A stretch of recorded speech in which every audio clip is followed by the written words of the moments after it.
You're about to learn how to make slick motion graphics just by typing some text. Whether you want to make historic timelines, an instant messaging effect, or a way to visualize important numbers. Most people think you need to master complex software like Photoshop or After Effects to make custom animations, but those tools have a very steep learning curve, they have very long rendering times, and they're pretty expensive. So in this video, I'm going to show you how to make motion graphics in far less time using AI. And the best part is that you don't need any video experience at all. All you need is an idea or a document, and we'll create a video with custom animations and a realistic AI avatar to host. And your final video could look something like this. The American Revolution was the moment 13 British colonies broke away and began becoming the United States. In 1763, Britain had a huge empire, but it had also built up heavy debt. To make my motion graphics video, I'm going to use the same tool that's already used by the majority of Fortune 100 companies to create slick videos for their employee training and communication. And I'm going to walk you through two different methods for making your motion graphics clips. The first one is completely automatic that you can edit later, and the second is purely manual. So you can use the link in the description to head over to Synthesia, and once you're in the dashboard, you can start with Assistant and prompt to video. So now I can go ahead and add a prompt describing any specifics or objectives for my video. So for mine, I want to make a video showing the brief history of the American Revolution aimed at young adults. And I can also hit the attach button at the bottom of the box and upload any supporting documents for the AI to reference. Then I'll choose a duration from the drop-down menu and pick a delivery style from these options. And I can also select a template that I want to use and a brand kit if I want to. And when I'm ready, I'll just select create video. And the AI assistant will get to work converting my text into a video. And as you can see, I can now have a conversation with the AI over on the right-hand side to make sure I get the best results. And right now it's asking me if it's got the right details, and I'm just going to confirm that that's correct.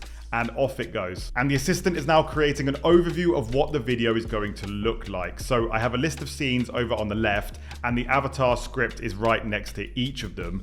And if I look through the results in the list, you can see that some of the scenes will feature an AI avatar that speaks to the camera, and other scenes are going to feature some bespoke B-roll clips based on the script, as well as some motion graphics based on the content. So I can either go ahead and generate this video straight away, or I can open up the Synthesia editor where I can customize everything I see on the screen. And the great thing about Synthesia for beginners is that the whole interface looks a lot more like a PowerPoint presentation than it does any complicated software like Premiere Pro. You have your list of scenes over on the left-hand side, there's the video canvas right in the middle there, and the script for the avatar is just underneath. And always over on the right-hand side, the assistant is available to type any prompts into. So if you don't know how to make a certain style of edit, you can just describe it to the assistant instead. But now let's go straight to one of the motion graphics scenes where you're going to see that the graphics are perfectly in sync with the voiceover script, and they're going to look something like this. In 1763, Britain had a huge empire, but it had also built up heavy debt. So as you can see, the AI has automatically selected a motion graphics style that fits the context of my voiceover. But I can also generate brand new motion graphics scenes from scratch. All I need to do is add a new scene, and I'm just going to choose a blank one right here. So that's now added an avatar onto the canvas.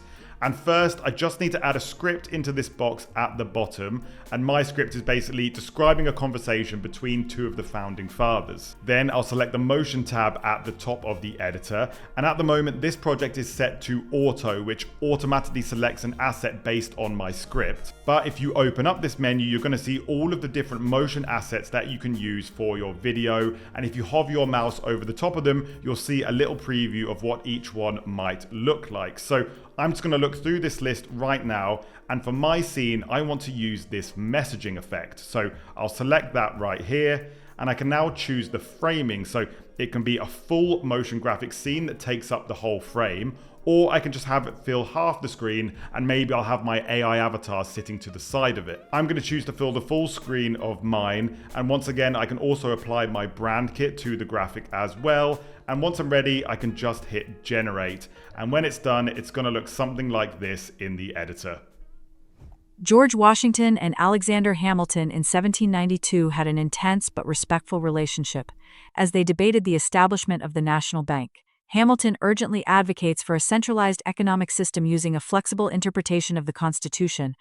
Just like I prompted this whole video into existence, I could also prompt a motion graphic by going back to the motion menu and selecting the option to prompt a motion graphic, and I can do that based on the description or a reference image that I upload. But that's not the only thing that I can customize for my video. I can also change my AI avatar and choose a bespoke location or costume for them to wear. All I need to do is select my current avatar on the canvas and then open up the avatars menu. And if I go one step backwards, you're going to see all of the different AI avatars that I can use to present my video. And right here, you're also going to see my own AI avatar that I've already created. But today I'm going to choose one of the other presenters, and then I'm going to select create outfit.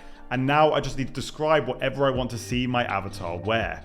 So because of the topic of my video, I want my host to wear the uniform of an American Revolutionary soldier, and using this menu here, I can also add my company logo to the outfit if I wanted to, so this is particularly useful if you're making a video for work. And when I'm ready, I'm just going to hit the generate button, and in a few minutes, it's now created my new outfit, which I can add straight to my scene. But as you can see, the new costume doesn't quite fit the background of my avatar anymore, so I'm going to change that as well. I'll just select my avatar again, open up the spaces menu and select create space, where I can now describe a brand new location in the exact same way as I did with the outfit. I can also add any more branding if I want to, and then generate the new scene, and I can add that directly into my project. And when you're happy with how your video is looking, you can just hit generate in the top right, then generate again. And once it's processed, you'll see the final version right here on the video view page. And if you want to learn how to add interactive elements to your videos with clickable options on the screen, you should watch this tutorial right here.